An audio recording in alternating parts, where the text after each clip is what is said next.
see here. Get my countdown clock up. Let's see. 392 days to go until the release of Prince Caspian. 1 year to go. 328 days to go. 276 days to go. We're getting so close. 254 days to go. 227 days to go. In exactly 200 days. So 160 days to go. 140 days to go. 107 days to go. All these years. 68 days to go. In 62 days, ready to go. I can't wait to see it. 39 days to go and 1 month to go. Yes, that's right. As I record this, it's April 16th. 1 more month to go until the release of Prince Caspian. This is it. This is the final countdown. This is the craziest time. It's amazing. I know I've said it a million times. After all we've come through, that this is the final countdown right here. And as exciting as it is, and kind of hard to believe at the same time, and kind of sad, I think it's important to try to cherish these days as much as possible. You only get your first viewing once. Your first viewing is the only time where you go into it where you don't 100% know what to expect. And these days here, where it's like we know a lot about the movie, but we still haven't seen it yet. After you see the movie, that's it. You'll never get to be in that place again. So try to enjoy these last 30 days, even though obviously, I can't wait to see it. But that first viewing is the most important one because you only get to have your first viewing once. So that's really important.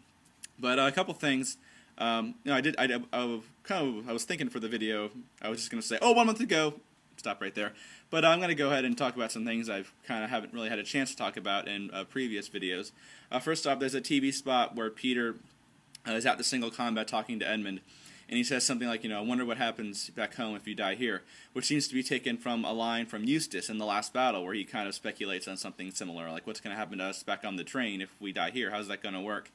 And I always find that kind of unusual. It is kind of unusual. It seems appropriate in Last Battle, since that figures into the end of the book. But usually those details are not something Lewis goes into. Like in Prince Caspian, I was explaining the story of Prince Caspian to a friend of mine, and she said, "Oh, you mean Tumnus and Mr. Beaver and all of them are dead? Oh, this is such a sad story." And I realized, I guess I never really thought about that before. Like those practical things those just aren't issues that are relevant to Narnia. Like Narnia is the simplicity of its magic. What more do you need? And I've always loved that simplicity. That's why I love the movie Pan's Labyrinth. I've compared that to Lion, the Witch, and the Wardrobe a lot of times. But so that's like what's going to happen back home if we die here. It seems like one of those practical things that C.S. Lewis wouldn't generally bring up, but in Last Battle it seems appropriate. I don't have a problem with it in Prince Caspian, though. I mean, in the Prince Caspian book, at the single combat, Peter does indeed indicate to Edmund that he thinks he might die here. And so they're kind of drawing on something from The Last Battle, a very interesting quote from The Last Battle, and this is still rooted in the Prince Caspian book anyway. So I think that's really cool. A thought I had a long time ago, and I don't think they're going to do this based on what I've heard, but just an interesting thought to throw around. What if they made it so that Aslan, I don't know if Peter and Aslan meet before this, but if Aslan somehow hinted or indicated to Peter before the single combat this was his last visit to Narnia. Then, when Peter goes out to fight Mirax, you think, oh, he's going to die here. This is his last visit to Narnia. And I don't know if that would work. It's just a thought I had. I don't know if that would play well or not, but it's just kind of an interesting thought. I don't think that's going to happen, but it's a thought. Then on April 7th, there was a Total Film posted an interview. You can view that. The link is on Narnia Web. April 7th, it was posted a long time ago. An interview with Ben Barnes, and he said some things I really didn't like. He was asked about the religious elements in the story, and he said, if you're reading the books as a child, you don't get it, meaning the religious symbolism. That's for adults. That's what Lewis wanted to write. Like, what is he talking about? Like Lewis himself, and I completely agree with Lewis, said that he was often amused that children are far quicker than adults to pick up on some of the similarities between Narnia and some of the spiritual issues. And I've seen. I let my 6-year-old brother listen to Narnia, and he got that almost immediately. Whereas I have friends at work who I explain the Lion, the Witch, and the Wardrobe story to them, and they're like, well, where's the religious part? And I have to explain to them how the stone table is like the crucifixion and all that, and how he sacrifices himself for Edmund.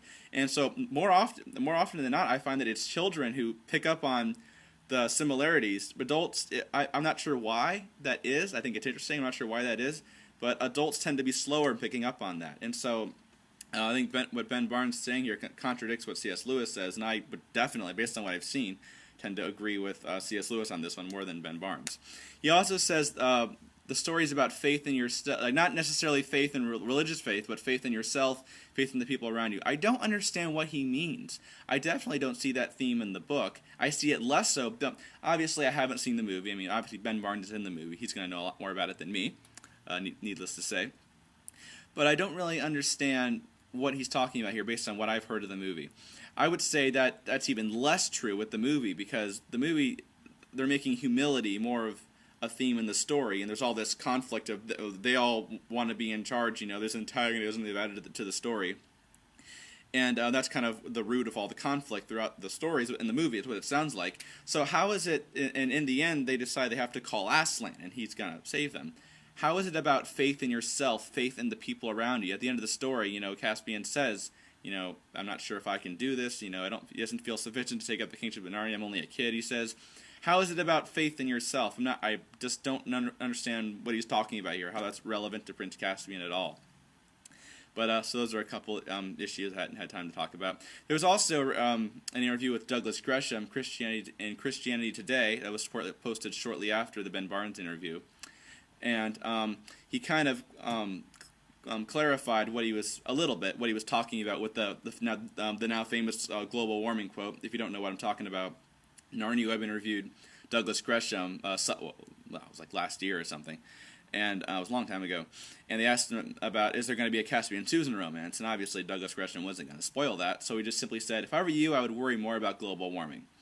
The controversy kind of became, well, what does he mean by that? Does he mean, we haven't done that, you know, like worry more about global warming, or we have done it, but don't worry, it'll be okay.